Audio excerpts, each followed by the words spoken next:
Staying with this, the NSA leaks and people's opinion on Edward Snowden. There's an article caught my attention. I mean, I don't see it being talked about much because I don't know if it really, deserves the attention. It's just your basic article. It's from Time. It's about the title of the article is "Potential Blind Spots in Clearance Process That Gave Snowden Top Secret Access," and it's basically an article that runs down Edward Snowden's background a little bit and the type of clearances that these private contractors have to go through to get to work with this type of information, and how we miss the obvious warning signs that Edward Snowden was no good.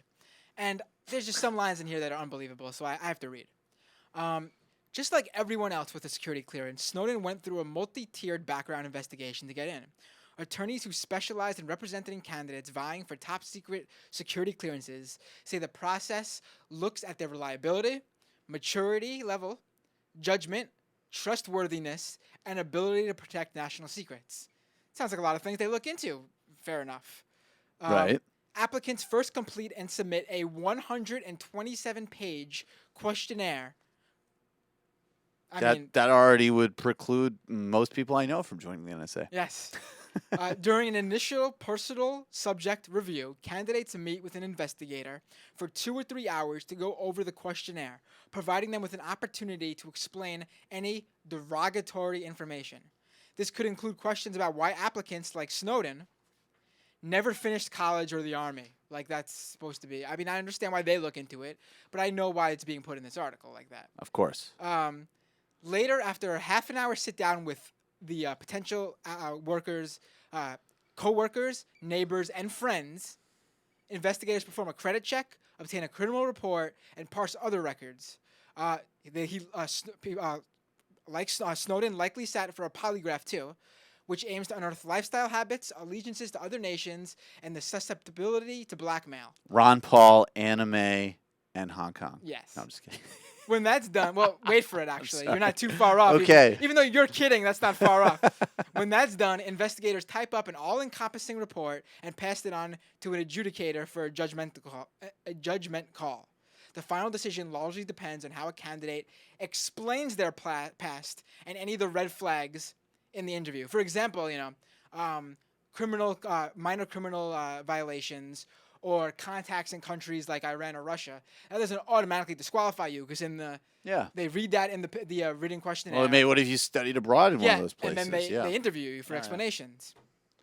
But this is where the article takes. All right. So far, fair enough. Oh, that's why I mentioned it. Yes. Yeah. No, I understand. I mean, these are a lot of things they do. So let's see what this intrepid reporter. This reporter knows better. Yeah. But he says, what's his name? Andrew Katz says, investigators may not be seeing the whole picture. Andrew Katz sees the whole picture though. In a photograph posted online after Snowden revealed himself, you've seen this photo. His laptop displays a sticker touting the Electronic Frontier Foundation, the EFF, who you're familiar with if you watch this program because they are the ones fighting the podcast patent. And we've had Julie Samuels on the show to talk about it. The EFF, a long-standing advocate for online rights and a staunch opponent of government surveillance. That would have been enough of a warning sign to make it into his file. But investigators would not have come across it because clearance interviews aren't performed at their home. Now, the EFF saw this, and they posted the article. And the EFF added to the article something that's very interesting. Now, if Snowden displaying a sticker on his laptop supporting the EFF disqualifies him for working, with this NSA data. Well, according to this brilliant Katz guy. I wonder what happens when the chief of the NSA is seen wearing an EFF t-shirt. Yes, the EFF has that photo. They've posted on their Twitter account. We will embed it in the YouTube video, which you are watching now, if you are watching it on YouTube. That's hysterical. This article continues, though. Apparently, they don't look into social media yet, which I'm sure they'll soon fix, and they'll be looking into these candidates' social media addresses. I mean, they already have all their information. Right. Under PRISM. Right. If they did, though, they would have noticed that he was a prolific commenter on government and security issues, rallied against civil surveillance, and contributed to Ron Paul's campaign at least twice last year. Trying to figure out which one goes. Trying to figure out which one goes here. Perry Mason, I think. Perry Mason? Yeah. Where is that? I think it says Perry Mason. There we go. Thank you. Now, listen. We're no Ron Paul fans on this show.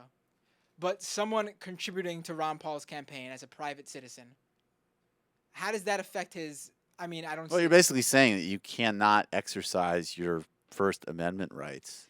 And you can't, if you're going to work in the NSA. And on top of that, why can't somebody have issues with government and security issues and rally against civil surveillance? Well, not only it should be exactly the type of people who have concerns about these things. You want these people working with this type of information, and these people will be the ones who won't take advantage of it.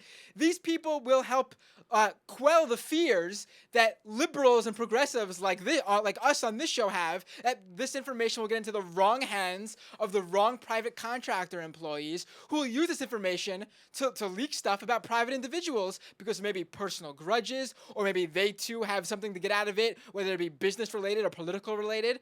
I mean, these are the people who should be working for the NSA. Well, It's just absurd that you want people who would be against this type of stuff. I mean, it's just... Well, and I think the whole premise that you're already basically trying to violate so much of somebody's life in some respects before they even go in. And I think these agencies, if you go in, you're buying into a certain thing and you're performing a certain function, but these things should reflect the diversity of American life, including ideas. So it's crazy. It's also just weird. Like, I never understand why, the impetus behind a column like that. I mean, regardless of what you think of every part of Snowden and all the leaks, and I've been clear about what my criticisms are, but you really want to spend your column space trying to be like some auxiliary security consultant to the NSA? What kind of a putz move is that? Like, when you go through all this stuff the NSA does, which is an interesting article, the vetting of a that is interesting. of a private contractor. When you go through that article and then you say, however, we have revealed, should be something pretty revealing. That's also true. Not that he has an EFF sticker on his laptop.